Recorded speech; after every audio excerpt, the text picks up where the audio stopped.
Hi అందరికీ.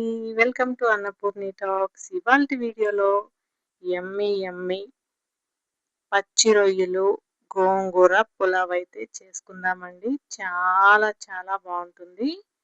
పులుపు ఇష్టం ఉన్న వాళ్ళకి, గోంగూర ఇష్టం ఉన్న వాళ్ళకి చాలా బాగా నచ్చేస్తుంది. పిల్లల నుంచి పెద్దవాళ్ళ వరకు అందరూ ఇష్టంగా తింటారు. చాలా సింపుల్‌గా చేసుకోవచ్చు. ఎప్పుడూ రొటీన్‌గా కాకుండా ఇలా ట్రై చేసి చూడండి. మీ అందరికీ నచ్చుతుంది. అలానే ఇందులో చిన్న చిన్న ఉల్లిపాయలు కూడా వేశాను. వాటితో మనం చేసుకుంటే ఇంకా టేస్ట్ అనేది పెరుగుతుంది. ఈ విధంగా చేసి పిల్లలకి పెడితే లంచ్ బాక్స్‌లో పెడితే అసలు డబ్బా ఖాళీ చేసుకొని మనకి ఇంటికొస్తారు వాళ్ళు. అంత ఇష్టంగా తింటారు. సూపర్ టేస్టీగా వచ్చిందండి. తప్పకుండా ట్రై చేసి ఎలా ఉందో కామెంట్ అయితే చేసి చెప్పండి. ఇప్పుడైతే మనం వీడియోలోకి వెళ్ళిపోదాం. ముందుగా మా కోళ్ళతో కొద్దిసేపు ఆటలు ఆడేసుకొని వీటికి మార్నింగ్ ఫుడ్ పెట్టాలి కదా! దానికోసమని తోటకూర పెట్టాను నేను. వాటికి చాలా చాలా ఇష్టం అన్నమాట తోటకూర. అలాగే కొత్తిమీర, పుదీనా ఏది పెట్టినా గానీ చాలా చాలా బాగా తింటాయి. చూసారు కదా ఎలా తింటున్నాయో. అస్సలు అల్లరి అల్లరి అస్సలు గోల గోల చేసి ఏ పని చేసుకోనియ్యవు. చక్కగా తినేసి కొద్దిసేపు రెస్ట్ తీసుకుంటాయి. ఈలోపు నేను వంట చేసుకోవచ్చు అనేసి ముందుగా అయితే వాటికి పెట్టేస్తున్నాను. ఇవి పెట్టేసిన తర్వాత కొద్దిసేపు బయట బాల్కనీలో వదిలేస్తే ఆడుకుంటూ ఉంటాయి. నేను ప్రశాంతంగా వంట చేసుకోవచ్చు. లేకపోతే అసలు ఆకలేస్తుంది కదా! అరుస్తూ, ఏడుస్తూ ఉంటాయన్నమాట. చూసారు కదా ఎలా అల్లరి చేసినా అసలు కట్ చేయనీయట్లేదు. కట్ చేస్తుంటే మూతులు ఎక్కడ కట్ అయితాయో అని నేను భయపడుతున్నాను. అసలు ఆకుకూరలన్నీ తింటాయండి బాగా. పాలకూర, తోటకూర మనం ఏది తింటే అది కావాలంటాయి అవి. చాలా యాక్టివ్‌గా ఉంటాయి. చాలా చాలా స్ట్రెస్ రిలీఫ్ అవుతుందన్నమాట వీటితో కొద్దిసేపు ఉంటే. ఏదన్నా తిన్న తర్వాత ఒళ్ళో కొద్దిసేపు కూర్చోవడమో, పడుకోవడమో వాటికి అలవాటు. కొద్దిసేపు కూర్చున్నాయి. కూర్చున్న తర్వాత ఇంకా వదిలేసాను. వదిలేస్తే నా పనైతే నేను చేసుకోవాలి కదా అనేసి వాటిని కొద్దిసేపు కూర్చోబెట్టేసుకొని వదిలేసాననమాట. ఇప్పుడైతే మనం కుకింగ్‌లోకి వెళ్ళిపోదాం. గోంగూర పెద్ద కట్టలు 2 కట్టలు తీసుకొని శుభ్రంగా వాష్ చేసి నేను ఇలా కట్ చేసి పెట్టాననమాట. మీకు కావాలంటే కట్ చేసుకోవచ్చు. లేదంటే లేదు. అలానే రైస్ కూడా నార్మల్ రైసే తీసుకున్నాను. బాస్మతి రైస్ తీసుకోలేదు. అవి కూడా నానబెట్టేసుకున్నా కడిగేసి.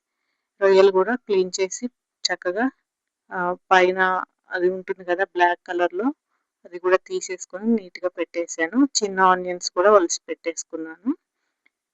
ఇప్పుడైతే స్టవ్ ఆన్ చేసి ఒక పాన్ పెట్టుకొని కొద్దిగా ఆయిల్ వేసుకొని గోంగూర వేసుకొని మనం ఫ్రై చేసుకోవాలి. ఈ గోంగూర అంతా కూడా చక్కగా మంచిగా ఉడికిపోవాలన్నమాట. దీంట్లో వాటర్ కంటెంట్ అంతా వెళ్ళిపోయి ఆయిల్ అనేది మనకి కనపడేంత వరకు ఈ విధంగా కుక్ చేసుకొని పక్కన పెట్టేసుకోవాలి. ఇప్పుడు వేరే పాన్ పెట్టుకొని నెయ్యి వేసుకొని దీంట్లో హోల్ గరం మసాలా వేస్తున్నాను. ఇవన్నీ వేసుకొని బిర్యానీ ఆకు కూడా వేసుకొని చక్కగా నెయ్యిలో ఫ్రై చేసుకోవాలి. కొంచెం మంచి స్మెల్ వచ్చేంత వరకు ఫ్రై చేసుకున్న తర్వాత ఆనియన్స్, పచ్చిమిర్చి వేసుకొని ఒక 2 నిమిషాలు అంతే. ఎక్కువ ఫ్రై చేసుకోకూడదు ఆనియన్స్. సో 2 నిమిషాలు మాత్రం ఇలా వేయించుకున్న తర్వాత ఒక స్పూను అల్లం వెల్లుల్లిపాయ పేస్ట్ వేస్తున్నాను ఫ్రెష్‌ది. ఘాటు ఎక్కువ ఉంటుంది ఫ్రెష్ అయితే. అప్పుడే చేశాను కాబట్టి ఒక స్పూన్ వేశాను. అల్లం వెల్లుల్లిపాయ పేస్ట్ మంచి స్మెల్ వచ్చేంత వరకు పచ్చి వాసన పోయి మంచిగా గోల్డెన్ బ్రౌన్ కలర్ వచ్చేంత వరకు ఫ్రై చేసుకున్న తర్వాత రొయ్యలన్నీ వేసుకొని మంచిగా కలుపుకోవాలి. ఒక 2 నిమిషాలు కలుపుకొని ఆయిల్‌లో ఫ్రై చేసుకున్న తర్వాత ఒక పావు చెంచా పసుపు వేసుకొని కలుపుకున్న తర్వాత ఒక స్పూను సాల్ట్ కూడా వేసుకొని కలుపుకోవాలి. ఇలా కలుపుకొని కొద్దిసేపటి తర్వాత మనకి ఎంత కారం తింటామో అంత కారం వేసుకోవాలి. కారం కూడా వేసుకొని మంచిగా ఈ రొయ్యలకి పట్టించుకోవాలి. మంచిగా ఒకసారి కలిపేసిన తర్వాత ఒక 3-4 నిమిషాల పాటు మూత పెట్టేసుకొని కుక్ చేసుకోవాలి.